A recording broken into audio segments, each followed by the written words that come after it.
حضرت سیدنا امام حسین رضی اللہ تعالیٰ عنہ کی شہادت کے حوالہ سے یہ اجتماع ہے۔ امت مسلمہ کچھ آزمائشوں کا شکار ہے، کچھ ہمارے ذہن اس طرح کے ہو گئے، عام آدمی سے لے کر بڑے آدمی تک کہ کوئی بات بڑی جلدی ہمارا ذہن قبول ہی نہیں کرتا۔ کسی دوسرے کی طرف جانا یا کوئی اور بات کرنا یہ تو بڑی لمبی بات ہے، عام جو سادی باتیں ہیں وہ بھی ہمارے ذہن مشکل سے قبول کرتے ہیں۔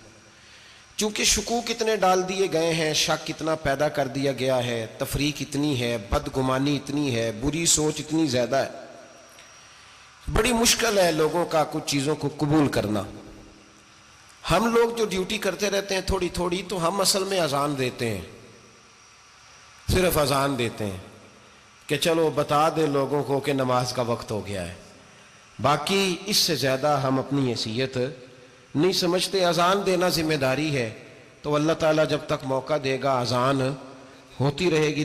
کچھ لوگ صحابہ کے بارے میں کمزور جملے بولتے ہیں، غلط باتیں کرتے ہیں، کچھ اہل بیت نبوت کے بارے میں غلط باتیں کرتے ہیں۔ یہ صرف سنی ہے جو حق چار یار کا نعرہ بھی کھل کے لگاتا ہے، اور یہ نعرہ حیدری یا علی بھی کھل کے لگاتا ہے۔ یہ اللہ نے صرف ہمیں مقام، وہ الگ بات ہے کہ ہم لوگ سننے کو تیار نہیں، سمجھنے کو تیار نہیں کہ اللہ نے ہمیں مرتبہ کتنا عطا فرمایا ہے۔ یہ صرف ہماری امام حسین کی شہادت کا کچھ تھوڑا سا پس منظر۔ شہادت ہمارے ہاں بیان ہوتی ہے اس انداز میں کہ لگتا ہے کہ کسی مظلوم بندے کو کسی نے پکڑا ہوا تھا تو وہ سارے اسے مار رہے تھے اور وہ منتیں کر رہا تھا کہ مجھے نہ مارو۔ اتنی ہائے ہائے کی جاتی ہے کہ محسوس ہوتا ہے کہ امام علی مقام بڑے پریشان تھے کہ کسی طریقے سے، اور ان کا خاندان بڑا تکلیف میں تھا کہ جلدی کہیں کربلا سے نکل جائیں۔ حالانکہ اس دھرتی پہ، اس کائنات پہ صبر، شجاعت، استقامت اور حوصلہ جس سے کائنات سیکھے گی وہ صرف امام حسین ہی ہے۔ اتنے بڑے صابر آدمی کے بارے میں اس طرح کا رویہ اختیار کرنا کہ وہ تو گویا اس طرح کر رہے تھے کہ بس کسی طریقے سے میری تو یہ امام حسین کی مظلومیت سنا کے لوگوں کو اس طرح کا کر دیا جاتا ہے، یہ انداز بتایا جاتا ہے کہ شاید واقعہ کربلا رونے دھونے کا نام ہے، حالانکہ بات یہ نہیں ہے۔ یزید کی لشکر جو امام حسین کے مقابلے میں آیا، امام حسین کے لشکر کی تعداد 72 تھی، تو یزید نے 22,000 آدمی، مجھے بتائیے 72 کا 22,000 سے کو مقابلہ ہوتا ہے؟ بولیے۔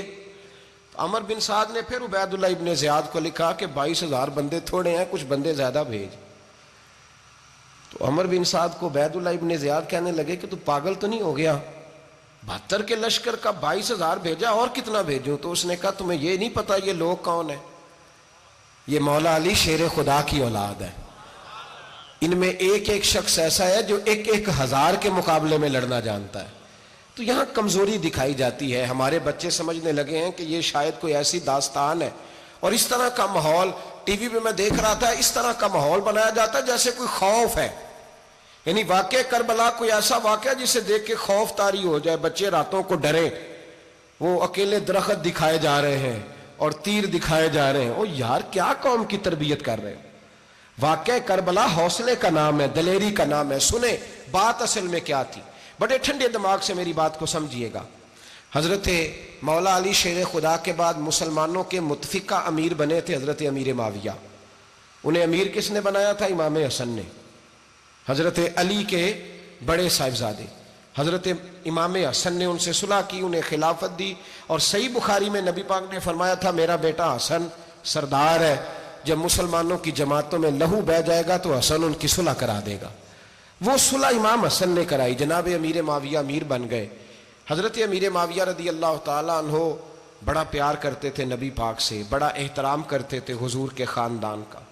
ان کی جو اجتہادی خطائیں ہیں وہ اپنی جگہ پہ موجود ہیں، چونکہ امام حسن نے ان سے صلح کر لی، لہذا ہم بھی ان کے بارے میں کوئی جملہ کہنے کے مجاز، ہماری مجبوری امام حسن ہے، اس لیے کہ جسے امام حسن صحیح کہے پھر امام حسن کے ماننے والے کو اسے غلط نہیں کہنا چاہیے۔ حضرت امیر معاویہ رضی اللہ تعالیٰ عنہ کا جب وصال ہوا تو حضرت امام حسن پہلے ہی ان سے وصال کر گئے، آپ کو زہر دے دیا گیا، آپ شہید ہو گئے۔ امام حسین موجود تھے، تو یزید کے بارے میں لوگوں نے کہا جناب امیر معاویہ سے کہ یہ ٹھیک ہے، مناسب ہے، اور بہادر ہے، دلیر ہے. وہ جو ہوتے ہیں نا خوش آمدی ٹولہ، ہمارے ملک میں جو اچھی خوشامد کرے اسے اچھی وزارت ملتی ہے، اچھی وزارت اسے دیتے ہیں. جو ذرا صحیح بدتمیز بھی ہو اور صحیح وکالت کرنے والا اسے وزارت صحیح دیتے ہیں. تو حضرت امیر معاویہ کے گرد بھی کچھ ایسے لوگ تھے، انہوں نے آپ سے کہا کہ یزید کو نامزد کر دیں. تو آپ نے یزید کو بلایا، حوالہ مجھ سے دیکھ لیجئے گا. بلا کے فرمایا کہ 3 بندوں کے سامنے اپنی خلافت پیش کرنا، اگر وہ تجھے مان جائیں تو امیر بن جانا، نہ مانے تو چپ کر کے گھر بیٹھ جانا. وہ 3 بندے کون ہیں؟ جناب عبداللہ ابن عباس، حضرت عبداللہ بن زبیر اور امام حسین رضی اللہ تعالیٰ عنہ. یہ وصیت فرمائی جناب امیر معاویہ. ہوا یہ کہ یزید جب امیر بنا نا، 2-3 چیزیں ہوتی ہیں جب کسی بندے کو قابو کرنا ہوتا ہے، 2-3 4-5 چیزیں ایسی ہوتی ہیں جس سے بندہ قابو آتا ہے. تو اس نے بھی فوری طور پہ، یزید نے دیکھا میرے لیے مسئلہ کیا بن سکتا ہے. ولید بن عتبہ اس وقت مدینے کا گورنر تھا. یزید نے اس کو خط لکھا کہ امیر عرب کا رواج آج بھی ہے کہ جب تک نئے خلیفہ کی بیعت نہیں ہو جاتی پرانے کے انتقال کی خبر ہی نہیں دیتے، اس کو رکھے رکھتے ہیں. یہ ان کا طریقہ ہے. وہ کہتے ہیں کہ ولی عہد اچھی طرح قبضہ کر لے پھر بتائیں گے. حضرت امیر معاویہ کا وصال ہو گیا، بتایا نہیں. یزید نے اب کیا کیا، چونکہ بڑا چلاک آدمی تھا، بڑا شاطر تھا، بڑا تیز تھا، بڑا عجیب اس کا مزاج تھا. یہ چلاک لوگ زندگی میں ہمیشہ دھوکہ کھاتے ہیں. چلاکیاں انسان کو گراتی ہیں اور اتنا منہ چھیل جاتا ہے کہ منہ پہچانا ہی نہیں جاتا. بندہ اپنے آپ کو رب رسول کے حوالے کر دے تو اللہ بڑی بہترین جزائیں عطا کرتا ہے. یہ لوگ تیزی دکھاتے ہیں بعض. تو یزید بھی تیزی دکھانے والا تھا. اس نے ولید کو خط لکھا کہنے لگا کہ فوری طور پہ عبداللہ ابن عباس کو بلاؤ اور اسے کہو میری بیعت کریں. یہ جو بیعت ہوتی تھی نا، یہ بھی سن لے کیا ہوتی تھی. یہ بیعت حلف ہوتا تھا. حلف کہ میں اللہ رسول کے نام پہ حلف دیتا ہوں کہ میں یزید کی اطاعت کروں گا، میں اس کے خلاف کوئی بغاوت نہیں کروں گا. یہ بیعت لوگ سمجھتے ہیں کہ بس ہاتھ پکڑنے کا نام بیعت تھا. اس بیعت کا متبادل جمہوری ملکوں کے اندر ووٹ آیا ہے، اس کا متبادل لفظ. تو کہا بیعت کرے. حضرت عبداللہ ابن عباس کو بھی بلاؤ، عبداللہ بن زبیر کو بھی بلاؤ، امام حسین کو بھی بلاؤ. امام حسین آدھی رات کے وقت بیٹھے تھے مسجد نبوی میں، چونکہ 5 نمازوں کی آپ امامت کرتے تھے. ہن اللہ خیر کرے جڑا نماز پڑھائے ہو مولوی تو جڑا ٹل پائے ہو پیر، جڑا مہینہ نہ نہائے چھوٹا پیر تو جڑا 6 مہینے نہ نہائے ہو بڑا پیر. کہتے بابا پہنچے ہیں، کڑے چھڑے جو پہن لیے. بھائی امام حسین تو نمازیں پڑھاتے تھے، مولا علی تو نمازیں پڑھاتے تھے، مسجد کے خطیب تھے. اب اس کو تو مولوی کہہ دیا جاتا ہے بیچارے کو. تو ملنگ کون ہوتا ہے جی؟ کہتے جڑا کپڑے کٹ پائے. کیا تماشا ہے، قوم جدھر دل کرتا ہے نکل جاتی ہے.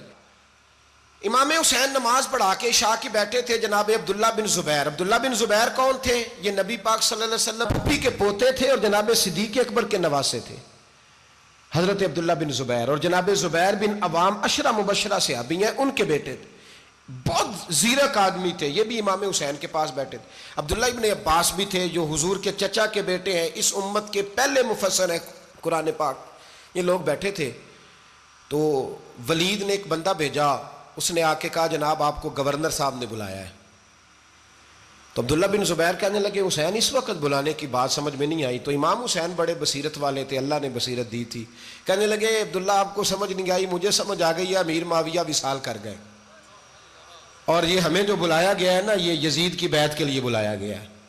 تو کہا پھر آپ آدھی رات کو نہ جائیں، آپ کے لیے خطرہ ہوگا. تو امام حسین فرمانے لگے خطرہ حسین کو نہیں ہوتا، حسین کو خطرہ نہیں. کہا پھر بھی آپ مہربانی کریں ذرا احتیاط سے جائیں. تو جناب عبداللہ ابن زبیر نے، عبداللہ ابن عباس نے 14 بندے نیزے دے کے، تلواریں دے کے امام حسین کے ساتھ بھیجے اور کہا کہ امام حسین اگر اس نے کوئی غلط ملت بات کی نا، زبردستی بیعت کرنے کا کہا، تو آپ بس کوئی ایک بات اونچی آواز میں کر دینا، یہ سپاہی پیچھے آ جائیں گے. امام حسین ان 14 بندوں کو لے کے گورنر ہاؤس پہنچ گئے. جب آپ وہاں پہنچے اس نے بتایا، اس نے کہا جی حضرت امیر معاویہ انتقال کر گئے اور آپ نے یزید کی بیعت کرنی ہے. تو امام حسین فرمانے لگے میں چھپ کے بیعت نہیں کروں گا. مجمع لگاؤ، جمعے والے دن اعلان کرو. جو طریقہ ہے حضرت ابوبکر صدیق کا، جو طریقہ ہے حضرت عمر فاروق کا، جو انداز حضرت عثمان غنی کا ہے، جو مولا علی کا ہے، سر عام اعلان کرو. اگر ساری دنیا یزید کی بیعت کرے گی تو میں بھی تیار ہوں.